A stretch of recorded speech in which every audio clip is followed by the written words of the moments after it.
Hey guys, it's Krystle back at again with another video, and I have been getting a lot of you guys really enjoying my videos from all the way back in 2019, how I won the Scholastic Art and Writing Awards, and then how I got into some of the top summer programs for creative writing as a high school student, like the Iowa Young Writers Studio and the Kenyon Review Young Writers Workshop. And I've been getting a lot of questions from you guys lately in the comments about how you can get published in international literary magazines as a high school student, and if I have any more writing advice that I can give you. So that's what today's video is all about. If you don't know me, hi, I'm a creative writing major at Columbia University, and I participated in a ton of different creative writing competitions, contests, and summer programs when I was in high school. And I really think that these programs helped me become the writer that I am today and get me to where I am now at Columbia. However, I really don't think I would have grown as much as a writer if I hadn't also really focused in high school on sending out my work to different publications, both those that cater to high school students and other students of all ages, and then those who cater to everyone, regardless of age or background, adults and students alike.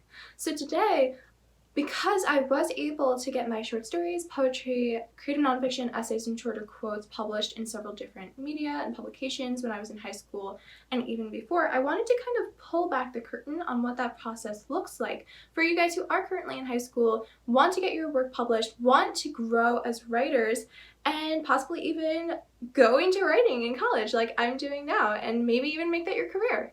Every single tip I'm giving you guys today is one that helped me get published, and actually not just get published, but really get published in the literary journals and magazines that I personally really loved, respected, and admired and wanted to get published in. So I would definitely recommend watching until the end of this video to make sure that you get the most out of it possible, and please be sure to like and subscribe and leave a comment down below telling me what kind of writing you do, whether that's poetry, prose, or somewhere in between.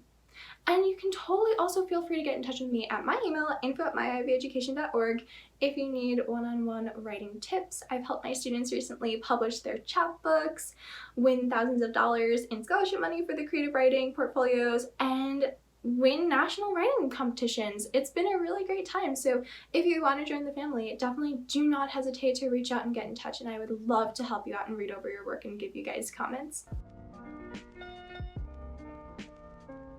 This tip is so important if you're going to the writing industry, so I wanted to get it out there as quickly as possible.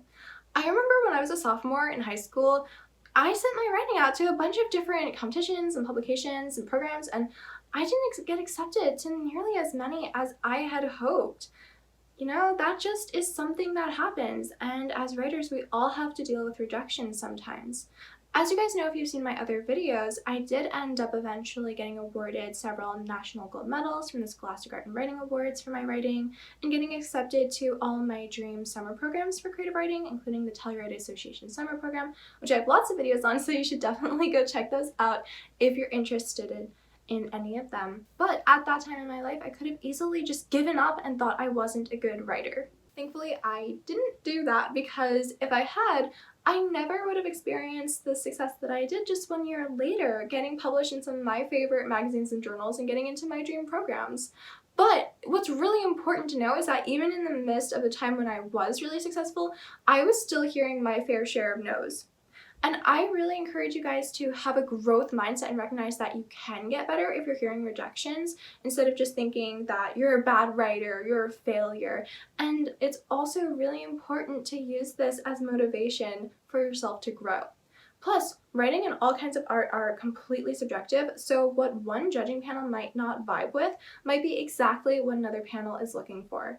I actually used to sometimes email judging panels and ask them if they had any feedback for me as a writer. Honestly, this was not always the most helpful thing, because they could be pretty vague in their responses, since totally understandable, they're so busy with everything that they're doing and all their reviewing. But I would still recommend doing that, because it shows that you are so committed to growing as a writer, and then you can always try again, you know? Once you've applied to maybe, say, submitting your work to a certain literary journal, if you get a no, that's not the end of the world. They still want to hear from you. And if you keep up that rapport, it can show how committed you are to getting better, and that you really want to be a writer and not just, you know, send out your work one time, get one rejection, and then drop out of the game forever. Of course, sometimes when I'm writing, my eyes get really tired of being on the screen the whole time, and so I definitely need to whip out my blue light glasses. These are from the company TIJN Eyewear. I'm wearing their Esther blue light glasses in green, and I absolutely love these. I'm definitely someone who's on the computer all day long with Zoom University and then writing and everything else I'm doing, my work with tutoring and helping you guys out with your writing too. So these are so useful to me. I wear them for hours a day and I really like how they look. I think they're super cute. They have a ton of cute styles. I've also got sunglasses from them, which I can't wait to try out, and also even eye contacts, which hopefully you guys will be seeing in future videos. They eliminate eye strain and overall make going to school online so much more fun.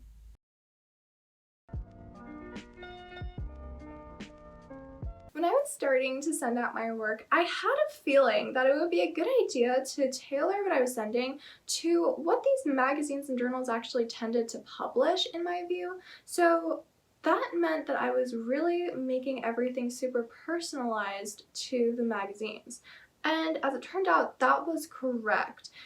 And that also meant that I was sending out a lot of my work to the journals and publications that I personally loved and read every single issue of, which is a really good idea because that means you're familiar with their work, and so you'll both cognitively and subconsciously be more able to tailor your work to their specifications. I actually have my first ever magazine that I was published in when I was a kid right here with me, so let me show you a little bit about what I mean.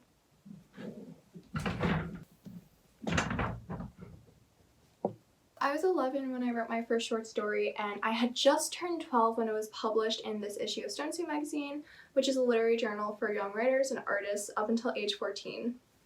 Let me see if I can find it for you guys. Okay, here we go.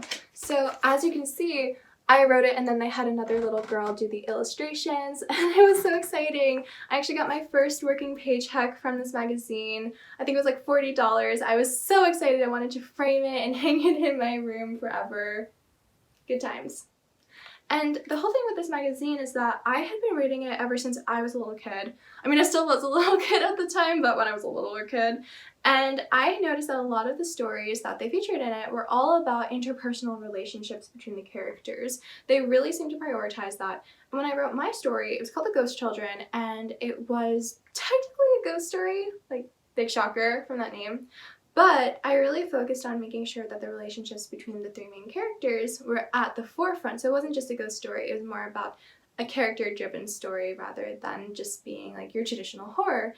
And then when I sent it out to them, they told me that they had less than a 5% acceptance rate, but they had really liked my story and they wanted to publish it, and it ended up getting in. Much later, when I was actually in high school, my favorite publication at that time was Cicada magazine, which catered to teenagers and young adults and was way edgier in tone. Side note, Cicada folded right around the beginning of the pandemic, which is so incredibly sad and frustrating because a lot of other literary journals have had to too, because a lot of people aren't supporting them right now. So please, please, if you guys have the means and the funds, go out there and support your local independent journals, magazines, publications, booksellers, anyone in the publishing industry who needs it. So when I sent them a poem, I actually wrote that poem specifically for their magazine with them in mind, focusing on the darker tone that I usually saw in the mood that I felt was representative of their magazine. I'm not going to read the poem right now just because if I read everything that I ever sent out for publication, this video would be an hour long. But let me know in the comments down below if you guys want to see something where I'm reading my poetry or my other creative writing, so you can kind of see what a Columbia creative writing major actually works on. So I think you guys get the idea. Tailor your writing to the publication that you are sending it to, and your chances of actually getting in will skyrocket.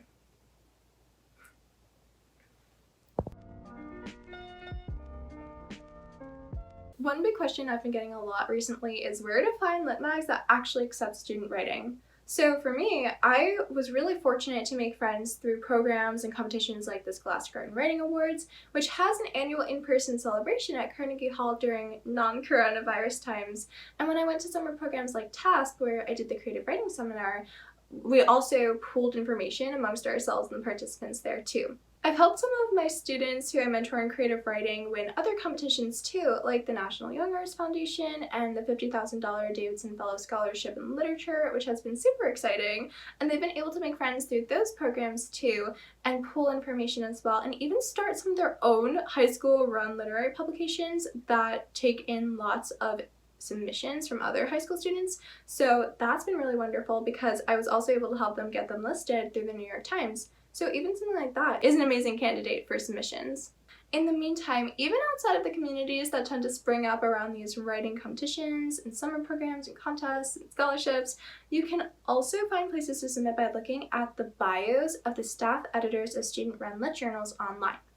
Lots of times these journals are really high school friendly too, and you can submit to them, but you can also look at the bios of the people working on them because they usually list a lot of the time where those people got published themselves, and so then you know that those places are high school friendly and you can try submitting your work there yourself too.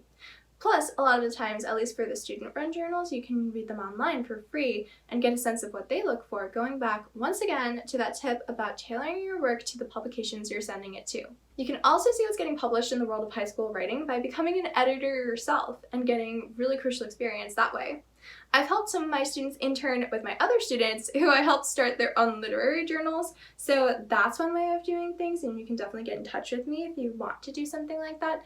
And then for me, when I was in high school, I worked as an editor at the National Polyphony Lit HS Literary Magazine, which is a high school edited literary journal that also publishes work by high school students and is catered towards a high school audience. We reviewed every single piece of writing that came our way, and each piece underwent multiple rounds of edits and revisions, and it really helped me for sure get a good sense of what is out there in the world of high school writing, what my peers are writing. And then also, I'm a big believer in the fact that editing other people's writing gives you a better eye for editing your own.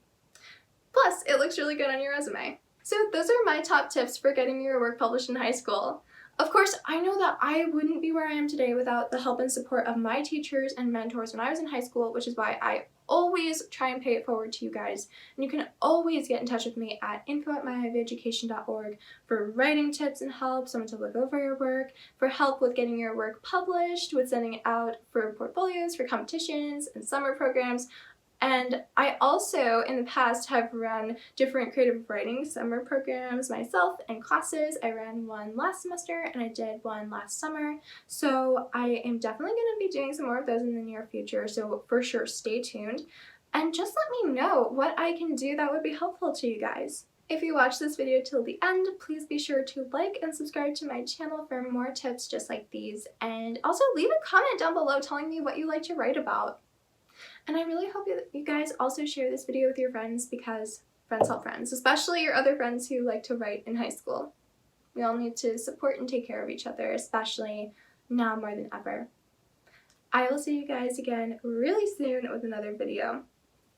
Bye for now.